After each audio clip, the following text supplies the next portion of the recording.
O episódio 3 de Pacificador já chegou por aqui. E cara, esse episódio já conseguiu deixar muita teoria foda pro futuro, principalmente da DC. Eu achei esse episódio superior ao segundo, que nem eu falei. O segundo episódio ele foi bom, ele foi dirigido pelo Greg Mottola, que dirige esse episódio também. Aqui o James Gunn, ele escreve mais uma vez.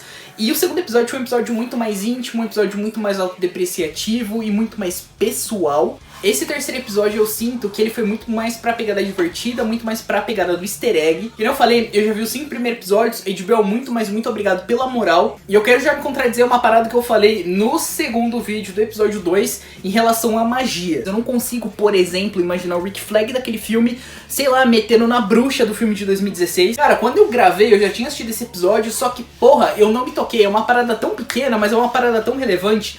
Porém, eu já acho que ela levanta 2 pontos, tá? Eu acho que assim, já vi muita gente falando que o filme de 2016 é canônico. E cara, de fato não é, e isso já fica muito claro. Por quê? Aqui, o Rick Flag cita que a magia, que ele namora com a magia ainda, e que ainda ela é uma bruxa, e que caso ele termine com ela, ela pode abrir, sei lá, um buraco na Terra. O que já não torna o filme completo canônico. Por quê? E não torna, de fato, também a Cara Delevingne canônica, somente a magia. O filme de 2016, ele termina com a magia sendo libertada da maldição dela. Então a June, de fato, no final do filme não é mais a magia. Acho que aqui ele mencionaria que ela abriria um buraco na Terra de novo se ela tivesse aberto nessa realidade já. Então o que torna, de fato, aqui somente canônico é a personagem June, não o filme de 2016. O que volta àquele ponto, mais uma vez, que o James Gunn já falou milhares de vezes. Só considera canônico o que mencionar ou o que aparecer em flashback. Eu acho muito interessante, cara, a relação do Rick Flag com a Harcourt aqui, porque a gente nunca entendeu direito o porquê a Harcourt nunca gostou do Pacificador. A gente sempre achou que era um ranço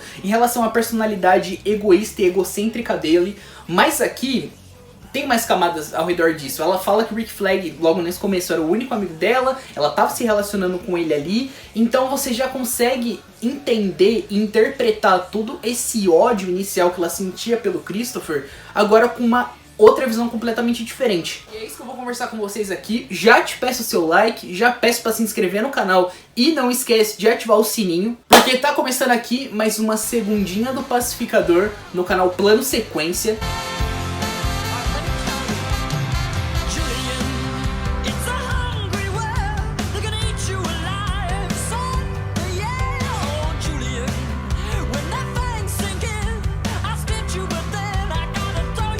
Hoje não vai ter a abertura completa porque eu tomei flag no último vídeo, então a gente vai ter que dar uma maneirada. A gente consegue dividir esse episódio em 2 núcleos. Primeiramente, no núcleo do pessoalzinho do Christopher em relação a Debaio, a Harcourt, o Vigilante e o Economus. Eles lidam com a relação pós-festa, tá todo mundo caído, todo mundo bêbado.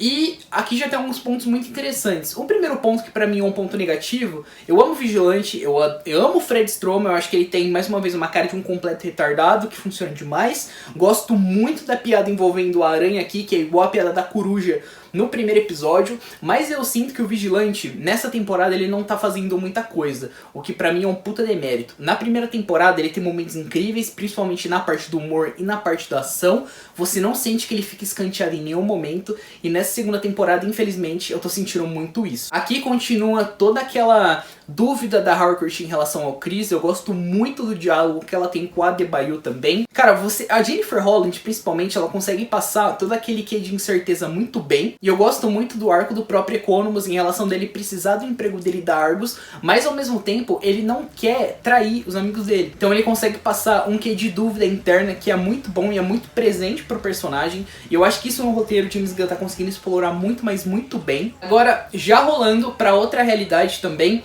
o Christopher acorda, vê o irmão dele, e ali eu já acho que fica muito claro uma parada também. A gente já consegue ver que aquele pacificador daquela realidade perfeita, talvez ela já não era tão perfeita assim. Sobre isso, vou jogar um pouco mais pra frente, já falo melhor sobre isso. Mas eu acho que só pela preocupação do irmão dele, a gente já consegue ver que aquele pacificador, ele talvez, mentalmente, ele não tava tão sã da consciência assim naquela realidade. Justamente pelo motivo da Harcourt ter terminado com ele, isso é uma coisa que eu acho que eles vão desenrolar mais pra frente.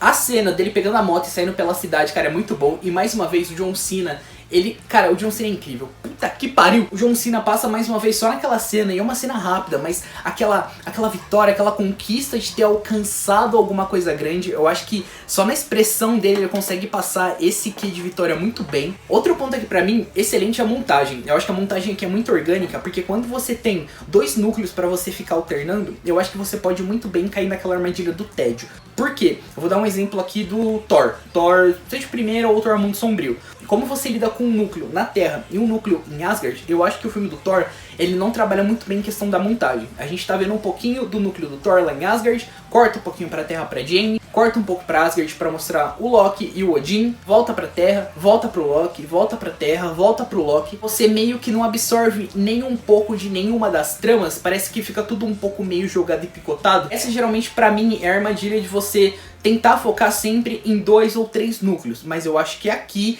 funciona tudo muito bem, é tudo muito natural e orgânico. A cena que o Chris já chega na Argus já tem uma menção ao Sr. Grant, que é o Pantera, e na hora que ele encontra a Harcourt, aparece o Rick Flag, e mais uma vez é muito bom ver o Joel Kinnaman aqui de volta. Eu acho, e cara, o Joel Kinnaman é exatamente igual ao Rick Flag dos quadrinhos e do filme do Esquadrão Suicida, com aquela roupa amarela, exatamente como tem que ser o Rick Flag. A cena do encontro do Chris com a Harcourt daquela realidade, mais uma vez, eu acho que a Jennifer Holland, ela tá muito bem, ela consegue dar uma diferenciação daquela personagem dura da outra Harcourt da outra realidade. O James Gunn tá chamando essa Harcourt de Harcourt 2. O diálogo deles, cara, eu acho muito bom. Por quê?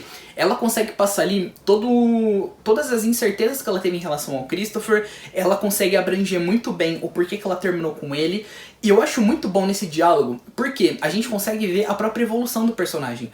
Tudo que ela fala ali em relação às inseguranças dela, em relação ao egoísmo que o pacificador sempre teve, e a gente pega que esse próprio pacificador da realidade do DCU, e um pouco no começo da primeira temporada, ele aparentava ser exatamente esse cara completamente egoísta, esse cara completamente arrogante, e de fato, ele era também. E quando ela fala isso pra ele, a gente não consegue mais ver isso nele, porque a evolução do personagem foi tão boa, foi tão crescente, e a gente se relacionou tanto com o personagem, que mesmo ela falando, e mesmo a gente sabendo que ele era desse jeito, a gente não consegue mais olhar pra ele desse jeito. A cena do ataque dos Filhos da Liberdade já leva também algumas discussões muito interessantes. O primeiro ponto é a indagação da Harcourt do policial falando que por que ele tá subindo lá sem roupa. O que eu acho que pra mim já fica muito claro que o pacificador dessa realidade, ele já não tinha as mesmas habilidades, ele não era tão versátil igual esse outro pacificador. Eu acho que ele dependia muito da roupa e da tecnologia dele. E um outro ponto que, cara, nas 2 vezes que eu vi eu percebi também. Vocês perceberam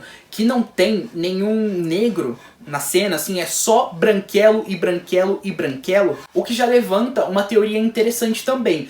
Essa realidade que eles estão, pra mim, eu acho que pode ser a realidade da Terra X. A Terra X é a realidade em que os nazistas ganharam, então a Terra é basicamente liderada pelo regime nazista. E na Terra X a gente geralmente segue alguns heróis que tentam lutar contra esse regime nazista, e eu tô achando que os Filhos da Liberdade pode ser exatamente isso. E, cara, vale lembrar que o próprio pai do pacificador, ele não é bonzinho não, cara. Ele não é herói de nenhuma história, ele é um tremendo de um filho da puta. Você tem um esboço na parede do Christopher, do pai e do irmão na parede, levando em conta o tamanho do filho da puta que o pai dele era. Eu acho que a gente pode sim levar em consideração que essa realidade é uma realidade completamente fodida. Essa realidade que ele chama de realidade perfeita, cara, ela pode ser um completo lixo. A gente vai entendendo isso provavelmente muito mais pra frente. Gosto da cena de ação, eu acho que o Greg Mottola dirige bem, é uma cena de ação mais dinâmica e pesada. Curto muito o Keith chegando com a armadura e derrubando o helicóptero também. E a gente vê também que a Harcourt ainda é completamente apaixonada no pacificador ali. Cortando, a gente tem aquele diálogo maravilhoso dele com o Keith.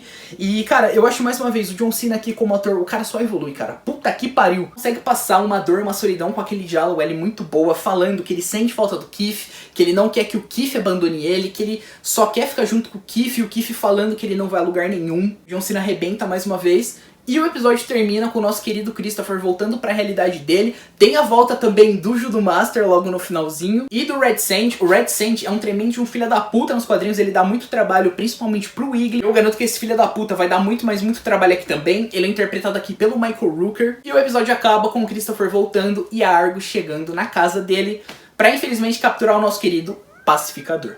Rapaziada, basicamente é isso. Espero que vocês tenham gostado de mais uma segundinha no Pacificador. Acho esse episódio um pouco melhor do que o segundo, que eu já achei bom, mas eu acho que tinha algumas subtramas mais desnecessárias, e eu acho que o James Gunn pesou um pouquinho no humor, que eu acho que não funcionou ali também. Mas eu acho esse terceiro episódio, cara, na medida certa, demais. Não tenho o que reclamar desse episódio, é um episódio mais curto também. Eu tô percebendo que esses episódios da segunda temporada, ele tá um pouquinho mais curto, enquanto da primeira era em torno de 1 hora. Cara, esse daqui tem, sei lá, 35 minutos, eu acho que nem isso. Mas vamos seguindo, segunda-feira tem mais. Se você gostou desse vídeo, mais uma vez, não esquece do like, se inscrever no canal e não esquece de ativar o sininho. Muito obrigado por assistir mais esse vídeo. Tchau!